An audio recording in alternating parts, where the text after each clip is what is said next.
بسم اللہ الرحمن الرحیم the smart school Peshawar Gulbahar campus and canal town campus خوش آمدید۔ السلام علیکم پیارے بچوں، میرا نام قرۃ العین علی خوگیانی ہے۔ میں جماعت پنچم کی اسلامیات کی ٹیچر ہوں۔ جی تو پیارے بچوں، آپ کا ستمبر کو دوسری ماہانہ آزمائش کا ٹیسٹ ہونے والا ہے، تو ہم نے اس کے متعلق تیاری کرنی ہے۔ یہ آپ کا سلیبس ہے۔ سلیبس برائے دوسری ماہانہ آزمائش یعنی کہ ماہانہ جانچ، یعنی کہ ایک ٹیسٹ لیا جاتا ہے کہ بھئی آپ کی تیاری کیسے چل رہی ہے۔ اب ہے آپ کے پاس یہاں پہ باب دوم ایمانیات و عبادات میں موجود ہم نے سنت نبوی کی اہمیت کے متعلق چیپٹر پڑھنا ہے، اور اس چیپٹر سے ہی آپ کا پورا ٹیسٹ لیا جائے گا۔ آپ نے اس چیپٹر کی بہت اچھے سے تیاری کرنی ہے، ٹھیک ہے پیارے بچوں؟ جی تو سب اپنی اسلامیات، میری آسان اسلامیات کی کتاب نکالیں۔ کتاب صفحہ نمبر 16 پر آئیں، جہاں پہ موجود چیپٹر ہے سنت نبوی کی اہمیت۔ میں اپنی ریڈنگ کا آغاز کرتی ہوں، سب غور سے سنیں۔ سنت کے معنی طریقہ یا راستہ کے ہیں۔ اللہ تعالیٰ نے اپنے آخری رسول حضرت محمد صلی اللہ علیہ وسلم کے ذریعے اپنا پیغام ساری دنیا تک پہنچایا۔ رسول اللہ صلی اللہ علیہ وآلہ وسلم نے نہ صرف لوگوں کو اللہ تعالیٰ کے احکامات بتائے اور سمجھائے، بلکہ اپنی پوری زندگی بھی ان احکامات کے مطابق گزاری اور اللہ کے ہر حکم پر عمل کرتے ہوئے ان احکام کی مکمل وضاحت کی۔ آپ وسلم کی زندگی کا ہر عمل اور طریقہ سنت کہلاتا ہے، یعنی کہ سنت نبوی کے معنی ہے، سنت کے معنی ہے سیدھا راستہ، ٹھیک ہے، طریقہ یا راستہ بالکل سیدھا۔ اللہ تعالیٰ نے اپنے آخری نبی کے ذریعے دنیا کو یہی پیغام دیا ہے کہ اللہ تعالیٰ کے احکامات کے مطابق زندگی گزاری جائے۔ یہی سمجھانے کا مقصد ہے کہ اللہ تعالیٰ کے احکامات کے مطابق زندگی گزاری جائے اور حضور اکرم صلی اللہ علیہ وسلم کی سنت کی پیروی کی جائے، ٹھیک ہے پیارے بچوں؟ یعنی کہ انہوں نے ہر حکم سے، ہر عمل سے اس بات کی ہی وضاحت کی ہے کہ اللہ تعالیٰ کے احکامات کی پیروی کی جائے، کہ وہ معبود برحق ہے، ٹھیک ہے؟ اس کے علاوہ اس دنیا کا کوئی بھی عبادت کے لائق نہیں ہے، کوئی بھی شخص، ٹھیک ہے پیارے بچوں؟ اور نبی پاک صلی اللہ علیہ وسلم کا ہر عمل ہمارے لیے سنت کہلاتا ہے، ٹھیک ہو گیا ہے؟ اب ہمارے پاس سنت نبوی کی اہمیت۔ سنت نبوی کی اہمیت ہمارے پاس قرآن مجید نے نبی کریم صلی اللہ علیہ وسلم کی شخصیت کو مستقل رہنما اور بہترین قائد کی حیثیت سے پیش کیا ہے۔ قرآن مجید میں ارشاد ہوتا ہے، ترجمہ: یقیناً تمہارے لیے اللہ تعالیٰ کے رسول کی زندگی بہترین نمونہ ہے۔ جی بے شک دنیا میں اس وقت کوئی دین ایسا نہیں جو اپنے احکامات عملی نمونے کے ساتھ پیش کرتا ہو۔ یہ ذات صرف دین اسلام کو ہی حاصل ہے۔ اس طرح پوری انسانی تاریخ میں حضور اکرم صلی اللہ علیہ وسلم کی شخصیت ہی ایسی ہے کہ جن کی زندگی کے ایک ایک لمحے کی مکمل تفصیل موجود ہے، جس کی وجہ سے ہم زندگی کے تمام پہلوؤں میں، خواہ وہ معاشی ہوں، سیاسی ہوں، اخلاقی ہوں یا روحانی، سنت نبوی صلی اللہ علیہ وسلم سے مکمل رہنمائی حاصل کر سکتے ہیں۔ قرآن کی روح سے حضور اکرم صلی اللہ علیہ وسلم معلم بھی ہیں، حاکم بھی، قاضی بھی، رہنما بھی اور نمونہ تقلید بھی، ٹھیک ہے؟ سنت نبوی صلی اللہ علیہ وآلہ وسلم ہی دنیا اور آخرت میں کامیابی حاصل کرنے اور اللہ کی محبت اور رضا حاصل کرنے کا بہترین ذریعہ ہے۔ یعنی کہ ہمارے نبی پاک صلی اللہ علیہ وسلم جو ہیں وہ استاد بھی ہیں، حاکم بھی ہیں، قاضی بھی ہیں، رہنما بھی ہیں، سب کچھ ہیں، ٹھیک ہے؟ اور دنیا اور آخرت میں کامیابی حاصل کرنے کے لیے اللہ تعالیٰ کی محبت اور ان کو راضی کرنے کا بہترین طریقہ یہی ہے کہ نبی کریم صلی اللہ علیہ وسلم کی احکامات کی پیروی کی جائے، ان کے بتائے ہوئے احکامات پہ عمل کیا جائے، ٹھیک ہے پیارے بچوں؟ یعنی کہ اس پورے پیراگراف کا یہی مقصد ہے کہ نبی کریم صلی اللہ علیہ وسلم کے احکامات کی پیروی کی جائے، ٹھیک ہے؟ اب سب نیکسٹ پیج پر آئیں۔ اللہ تعالیٰ فرماتا ہے، ترجمہ: اے نبی کہہ دیجئے کہ اگر تم اللہ سے محبت رکھتے ہو تو میری پیروی کرو، اللہ بھی تم سے محبت کرے گا اور تمہارے گناہ معاف کر دے گا، ٹھیک ہے پیارے بچوں؟ اب سنت نبوی صلی اللہ علیہ وسلم اور عبادات۔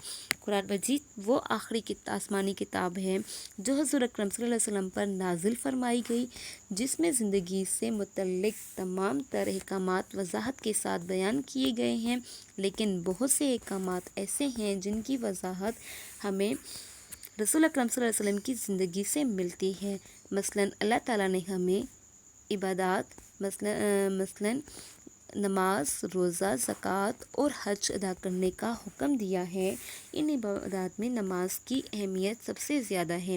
قرآن مجید میں کئی بار نماز قائم کرنے کا حکم دیا گیا ہے، لیکن نماز کے اوقات اور اس کو ادا کرنے کا طریقہ ہمیں آپ صلی اللہ علیہ وسلم کی سیرت سے ہی ملتا ہے۔ اس طرح زکوٰۃ کا نصاب، ادائی کی شرح اور حق داروں کی تمام تفصیلات قرآن مجید کی بجائے سنت نبوی سے ملتی ہے۔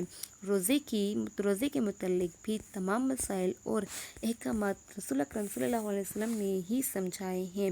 حج کے تمام مناسک بھی حضرت محمد صلی اللہ علیہ وسلم نے ہی سکھائے ہیں۔ خود آپ صلی اللہ علیہ وسلم نے زندگی کا پہلا اور آخری حج ہزاروں مسلمانوں کے ساتھ ادا کیا اور ارشاد فرمایا، حج کے مناسک اور طریقے مجھ سے اچھی طرح سیکھ لو۔ قرآن مجید میں اللہ تعالیٰ فرماتا ہے، ترجمہ: یقیناً مومنوں پر احسان کیا کہ انہی میں سے رسول بھیجا جو انہیں ان کی آیات پڑھ کر سناتا ہے اور انہیں پاک کرتا ہے اور ان کو کتاب و دانائی کی تعلیم دیتا ہے، یقیناً یہ اس سے پہلے کھلی گمراہی میں تھے۔ ٹھیک ہو گیا، یعنی کہ یہی بتایا جا رہا ہے، ساری بات کا مقصد یہی ہے کہ ہمیں جتنے بھی ارکان اسلام ہیں ان کے طریقہ کار نبی پاک صلی اللہ علیہ وآلہ وسلم کے احکامات کے مطابق ملتے ہیں۔ انہوں نے اپنی عملی زندگی میں یہ تمام احکامات ادا کیے ہیں، ٹھیک ہے، جو ہمارے لیے سنت نبوی ہیں۔ پھر انہوں نے حج کے بھی احکام ادا کیے ہیں، طریقہ کار ادا کیے ہیں، ٹھیک ہے، اور قرآن پاک میں اللہ تعالیٰ نے یہی فرمایا ہے کہ یقیناً مومنو، ہم نے تم پر یہی احسان کیا ہے کہ تم میں سے ہی نبی بھیجا ہے جو تمہیں آیات پڑھ کے سناتا ہے اور تمہیں پاک کرتا ہے اور تمہیں اس بات کی تعلیم دیتا ہے کہ اللہ تعالیٰ معبود برحق ہیں، اللہ تعالیٰ عبادت کے لائق ہیں، ان کے احکام کی پیروی کی جائے، ان کے ہدایات کے مطابق اپنی زندگی گزاری جائے۔ جی، تو اب سب نیکسٹ پیج پر آئیں۔ نیکسٹ پیج پر صفحہ نمبر 18 ہے، گویا اللہ تعالیٰ کا محبوب بننے اور اس کی رحمت اور بخشش کا حقدار بننے کے لیے نبی اکرم صلی اللہ علیہ وسلم کے بتائے ہوئے طریقوں پر عمل پیرا ہونا ضروری ہے۔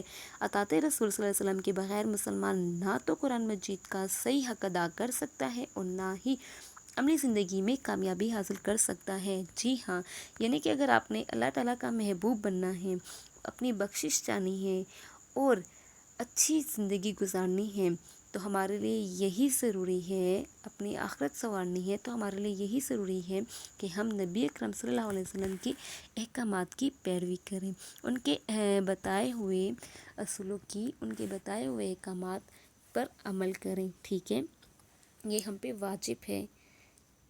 مجھے امید ہے کہ آپ کو سمجھ آ گئی ہے۔ اب ہم خالی جگہ پر پہ آتے ہیں۔ کتاب خالی جگہ پر کیجئے۔ ہمارے پاس نمبر 1 ہے، سنت کے معنی ہے طریقہ یا راستہ کے، ٹھیک ہو گیا ہے۔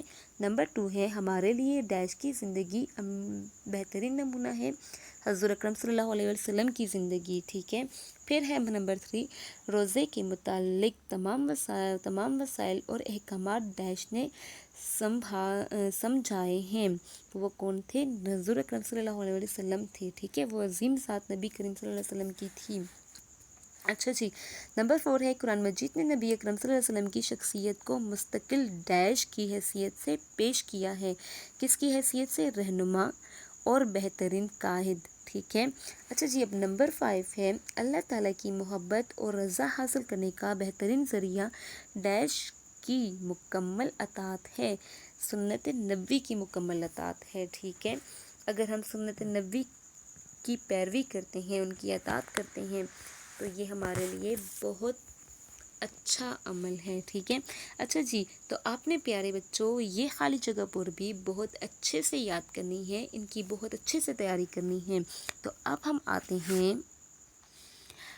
آتے ہیں کاپی پہ موجود کام یہ کام آپ نے اپنی کاپیوں پہ نہیں کرنا، ٹھیک ہے پیارے بچوں، میری بات غور سے سن لیں، یہ کام آپ نے اپنی کاپیوں پہ نہیں کرنا، یہ کام آپ نے ایک شیٹ پہ کرنا ہے، اور وہ شیٹ بالکل نیٹ اینڈ کلین ہونی چاہیے، آپ کی ایسے ہونے چاہیے جیسے آپ کے کاپی کا کام ہے۔ آپ نے پراپر مارجن لائن ڈرا کرنی ہے، اوپر اسلامیات لکھنا ہے، سبق نمبر 2 لکھنا ہے، سنت نبوی کی اہمیت لکھنی ہے، اور سوال ہے درست جواب کے گرد دائرہ لگائیں، ٹھیک ہے۔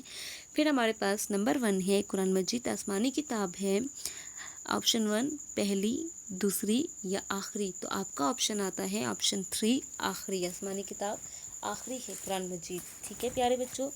اچھا جی، تو اب ہے ہمارے پاس نمبر 2 ہے مہاجرین کا پیشہ تھا صنعت کاری کا، کاشتکاری کا یا تجارت کا، تو یہ آپشن جیم ہمارے پاس ہے تجارت کا، ٹھیک ہے۔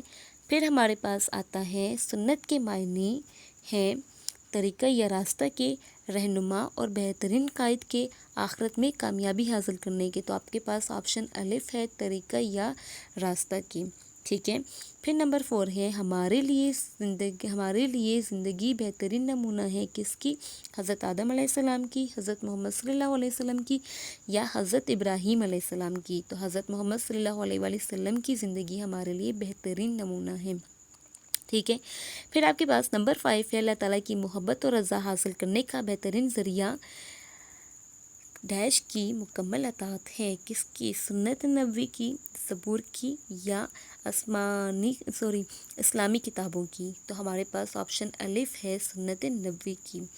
پیارے بچوں، آپ نے سبق کو غور سے پڑھنا ہے، اس کی اچھے سے پڑھائی کرنی ہے، اس کو ذہن نشین کرنا ہے، اس میں موجود جو سوالات جوابات کا کام ہے وہ میں آپ کو بعد میں کرواؤں گی، لیکن پھر اس چیپٹر سے جس طرح میں نے یہاں پہ MCQs بنائے ہیں آپ نے بھی خود سے بنانے ہیں، اور جو آپ نیٹ شیٹ پر کام کریں گے، کاپی پہ کام نہیں کریں گے، آپ نے شیٹ پر جو کام کرنا ہے، پیپر پہ جو کام کرنا ہے، اسی طرح آپ نے MCQs بنانے ہیں، میں نے 5 بنائے ہیں، آپ بہت سارے بنا سکتے ہیں،